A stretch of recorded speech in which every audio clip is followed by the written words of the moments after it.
दिल को झकझोर देने वाले सवालों के साथ ये फ्लाइट लेफ्टिनेंट ऋषिराज सिंह देवड़ा की अंतिम यात्रा है।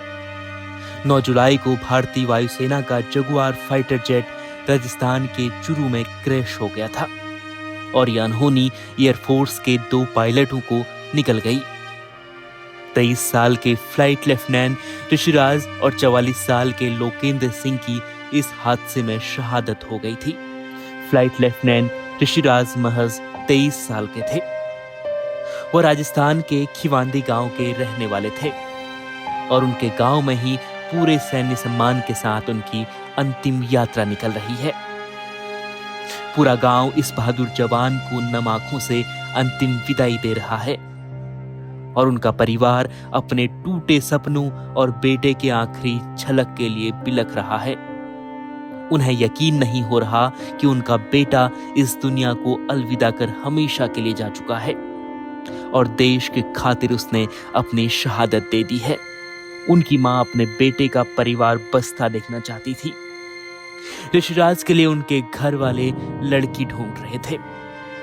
बेटा एयरफोर्स में ऑफिसर बन गया था तो घर वाले उनके सिर पर सेहरा सजाने की तैयारी में थे, लेकिन किस्मत को शायद कुछ और ही मंजूर था।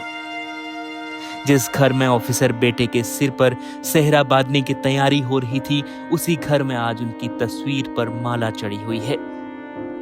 जिस घर से उनकी बारात निकलने वाली थी, उस घर से आज उनकी अंतिम यात्रा निकल रही है और यह सब शहीद ऋषिराज की मां देख नहीं पा रही। वह बिलख रही हैं, बिलाप कर रही हैं, लेकिन उनका बेटा अब उनसे हमेशा के लिए दूर जा चुका है। लेकिन यह शहादत कई सवाल भी छोड़कर गई है। शहीद ऋषिराज के चाचा ने सवाल उठाए हैं कि आखिर एयरफोर्स पुराने फाइटर जेट का इस्तेमाल क्यों कर रही है। उन्होंने सवाल किया है कि नए पायलटों को इतने पुराने विमान उड़ाने के लिए क्यों दिए जाते हैं।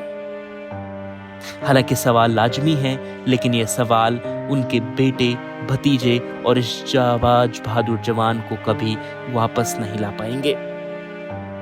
अब शहीद ऋषिराज के पिता जसवंत सिंह अपने बेटे को अंतिम विदाई दे रहे हैं।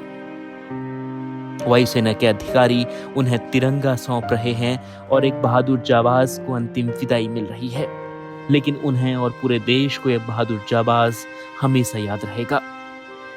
भारतीय वायुसेना के फ्लाइट लेफ्टिनेंट ऋषिराज सिंह देवड़ा को हमारा सत सत नमन। जय हिंद।